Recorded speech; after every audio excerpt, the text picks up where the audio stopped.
Is the coronavirus an indication that the four horsemen of the apocalypse have been unleashed?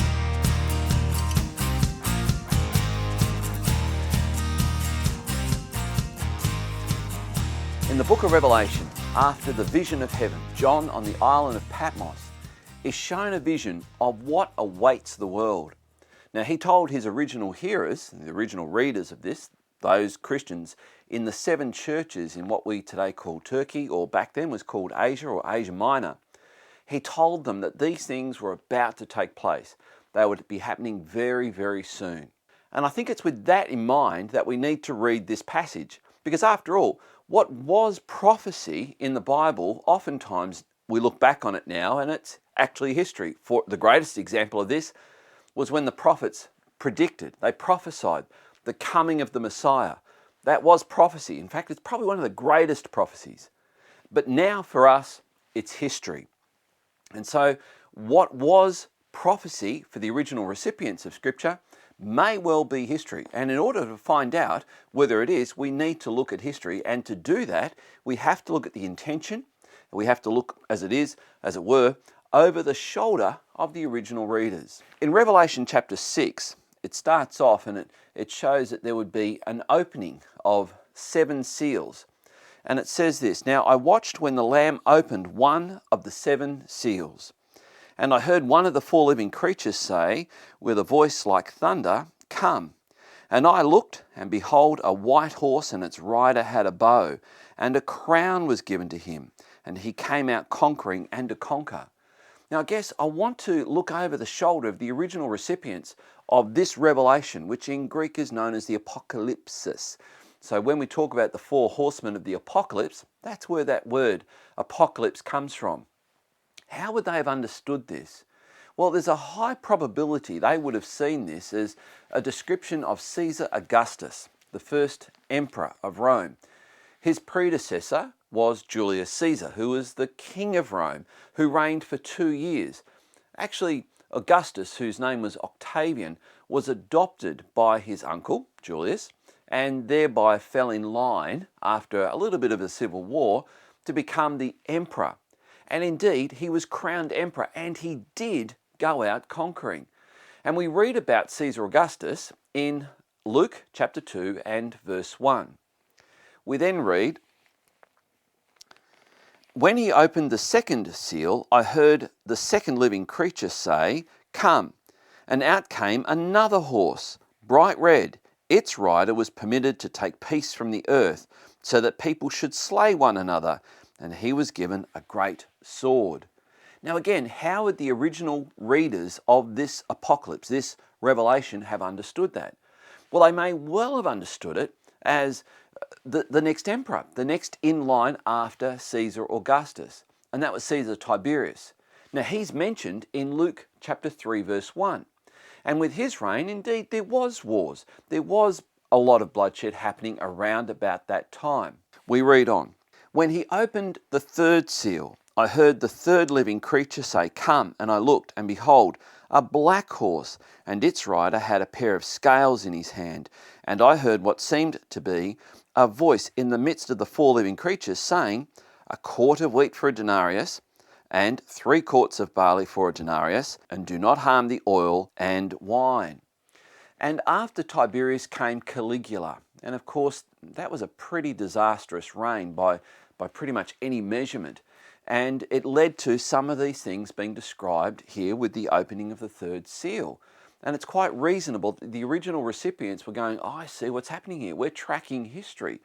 And then we read, and by the way, they're all riding horses, which means they were military men. And then it goes on, verse 7. "When he opened the 4th seal, I heard the voice of the 4 living creatures say, 'Come.'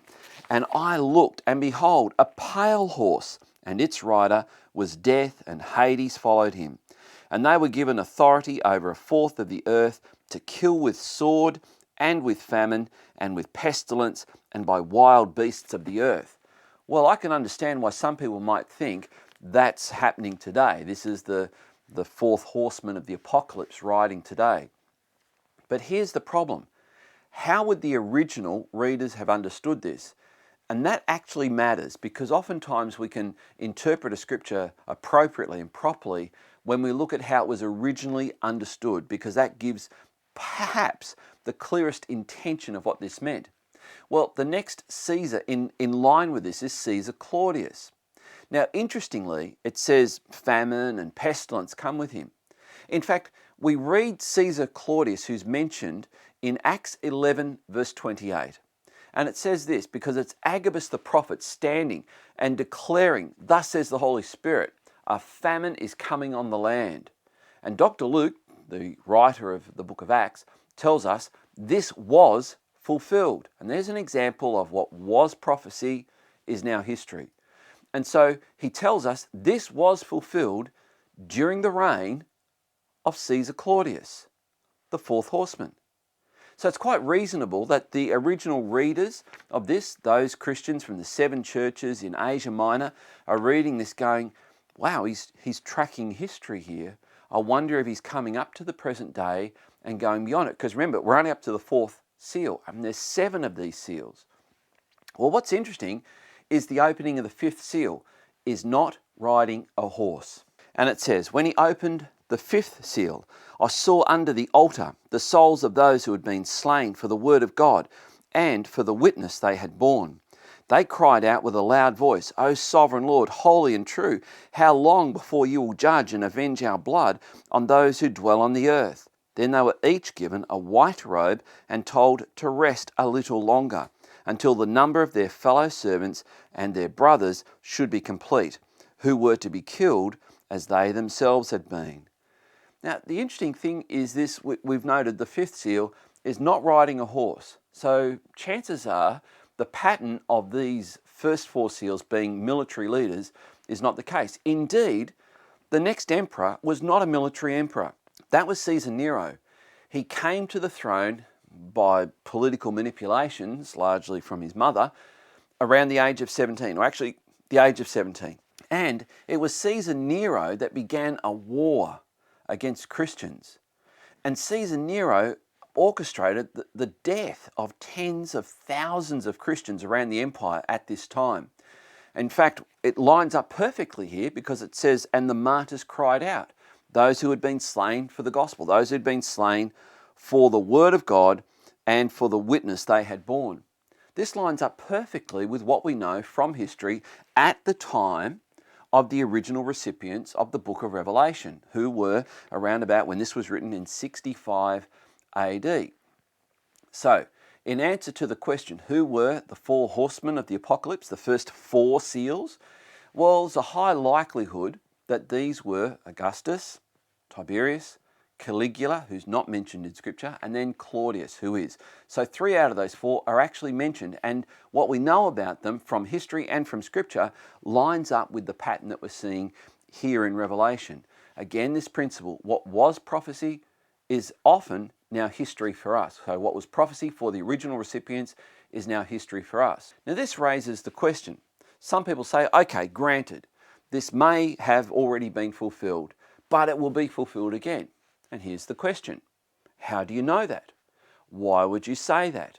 Because as we read on, we can actually track more of this same pattern, the events preceding it and the events immediately preceding it as well. And that's why we find through the first 19 chapters of the book of Revelation, expressions like this, now, at hand, this hour.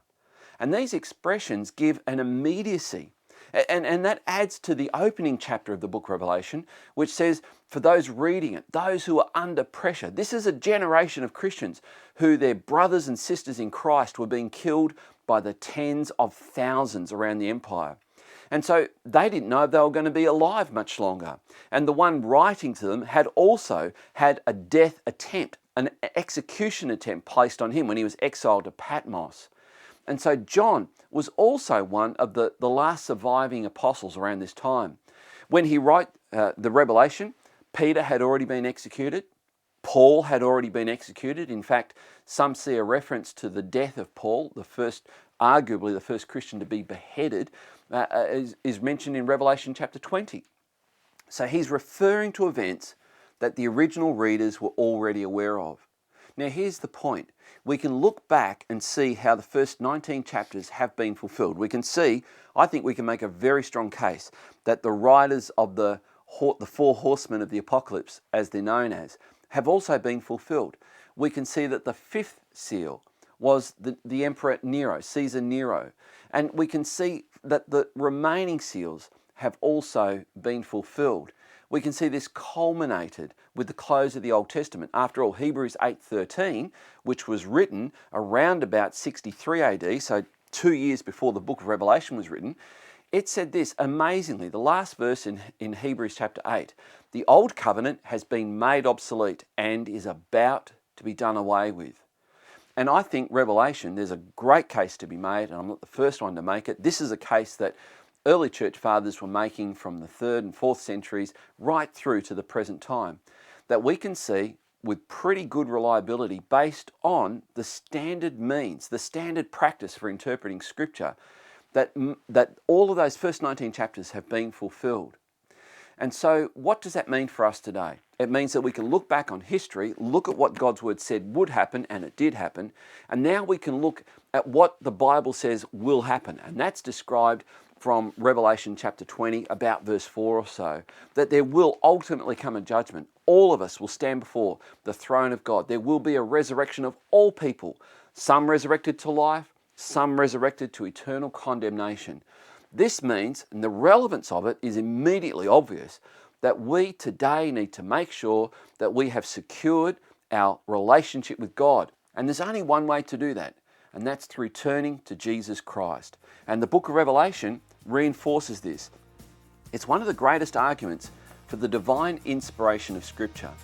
I'm Andrew Corbett. For more information on the book of Revelation, including the four horsemen and things like that, you can go to my website, andrewcorbett.net. You can also find my book called The Most Embarrassing Book in the Bible, which is a book about how to understand the book of Revelation.